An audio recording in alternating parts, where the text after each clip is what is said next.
Chapter 42, East of Eden. A war comes always to someone else. In Salinas, we were aware that the United States was the greatest and most powerful nation in the world. Every American was a rifleman by birth, and one American was worth 10 or 20 foreigners in a fight. Pershing's expedition into Mexico after Villa had exploded one of our myths for a little while. We had truly believed that Mexicans can't shoot straight, and besides we're lazy and stupid. When our own Troop C came wearily back from the border, they said that none of this was true. Mexicans could shoot straight, goddammit, and Villa's horsemen had outridden and outlasted our town boys. The 2 evenings a month of training had not toughened them very much. And last, the Mexicans seemed to have outthought and out-ambushed Black Jack Pershing. When the Mexicans were joined by their ally, dysentery,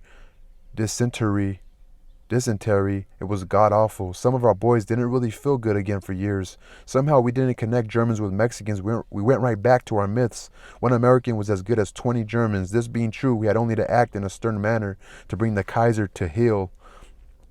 He wouldn't dare interfere with our trade, but he did. He wouldn't stick out his neck and sink our ships, and he did. It was stupid, but he did, and so there was nothing for it but to fight him. The war, at first anyway, was for other people.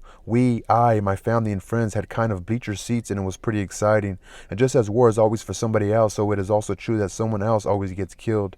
And Mother of God, that wasn't true either. The dreadful telegrams began to sneak sorrowfully in, and it was everybody's brother. Here we were over 6,000 miles from the anger and the noise, and that didn't save us.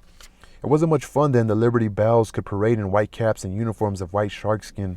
Our uncle could rewrite his 4th of July speech and use it to sell bonds. We in high school could wear olive drab and campaign hats and learn the manual of arms from the physics teacher.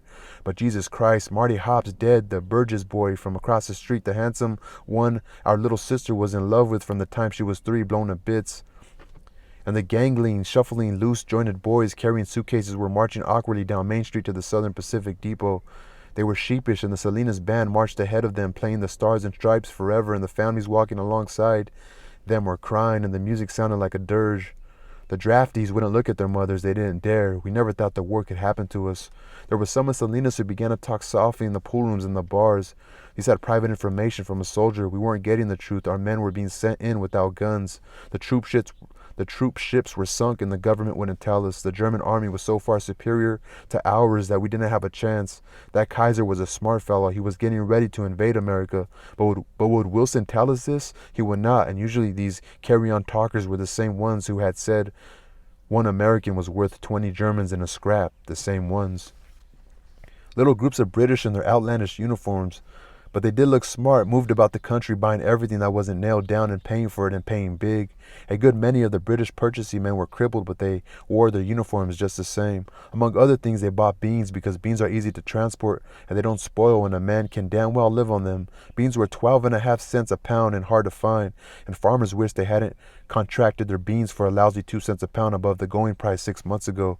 The nation and the Salinas Valley changed its songs. At first we sang of how we would knock the hell out of Hagloland and then hang the Kaiser and march over there and clean up the mess these damn foreigners had made.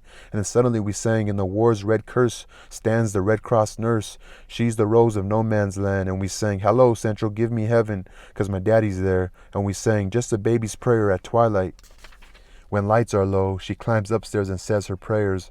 Oh God, please tell my daddy he must take care. I guess we were like a tough but inexperienced little boy who gets punched in the nose in the first flurry and it hurts and he wished it was over.